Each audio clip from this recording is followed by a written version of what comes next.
Hi hello అందరికీ ఇవాళైతే నేను అలసందలతో కారం పులుసు అయితే చేస్తున్నానండి. ఇది ఎలా చేయాలి ఏంటి అని ఈ వీడియోలో నేను క్లియర్‌గా ఎక్స్‌ప్లెయిన్ చేస్తాను. వీడియోని స్కిప్ చేయకుండా తప్పకుండా చూడండి.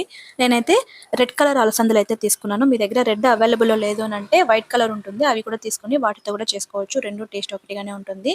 ముందుగా 250 గ్రామ్స్ అలసందలను తీసుకొని నీళ్లు వేసి బాగా శుభ్రంగా కడుక్కొని మంచినీళ్లు పోసి రాత్రంతా నానబెట్టేసుకోవాలండి. ఓవర్ నైట్ సోక్ అయిందంటే మంచిగా ఉడుకుతుందనమాట.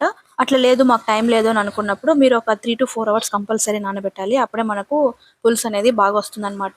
నేను నైటే కూడా చింతపండు అనేది ఒక నిమ్మకాయ సైజులో చింతపండు అలాగే కల్లుప్పు వేసి రాత్రే నానబెట్టేసానండి. ఎందుకంటే పొద్దున్న మా వారికి లంచ్‌లోకి చేసివ్వాలి కాబట్టి ముందు రోజే నానబెట్టేసాను.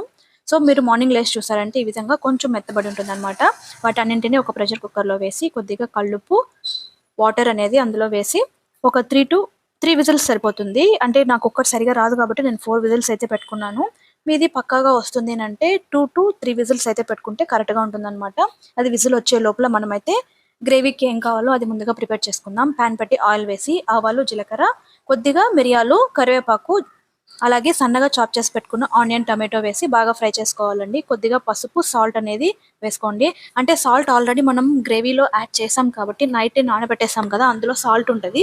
మీరు ఇందులో సాల్ట్ వేయకపోయినా కూడా పర్వాలేదు. అదే మనకి కరెక్ట్‌గా ఉంటుందన్నమాట.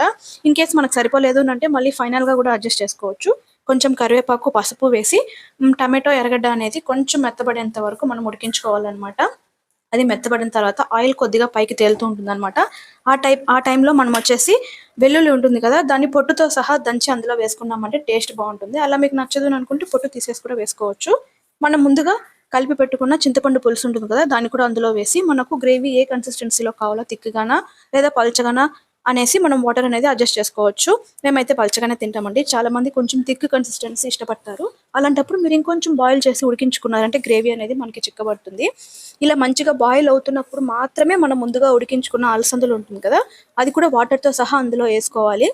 వాటర్‌ని పారబోయకండి. ఎందుకంటే వాటర్‌లోనే మనకి విటమిన్స్, మినరల్స్ అన్నీ కూడా అందులోనే దిగుతుంది కాబట్టి మీరు ఆ వాటర్‌ని కింద వేయకుండా దాంతో సహా ఏసుకోండి. చూడండి ఇలా మంచిగా ఉడుకుతుంది. ఈ కన్సిస్టెన్సీలో దించేవాళ్ళు కూడా చాలామంది ఉంటారు. నేను కాకపోతే ఇంకొంచెం థిక్ గ్రేవీ కావాలనుకున్నాను కాబట్టి ఇంకొంచెం సేపు ఉడకబెట్టాననమాట.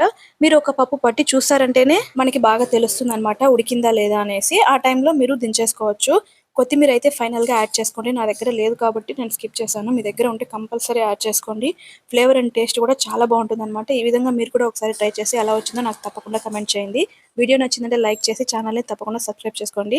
Thank you for watching guys. Bye bye. See you for next video. ఇంతవరకు సపోర్ట్ చేసిన మీ అందరికీ చాలా చాలా చాలా థాంక్ యూ అండి. మీ సపోర్ట్ నాకెప్పుడు ఇలాగే ఉండాలని మనస్ఫూర్తిగా అయితే కోరుకుంటున్నాను. ఇలా మీ సపోర్ట్‌తోనే మరిన్ని కుకింగ్ వీడియోస్ నేను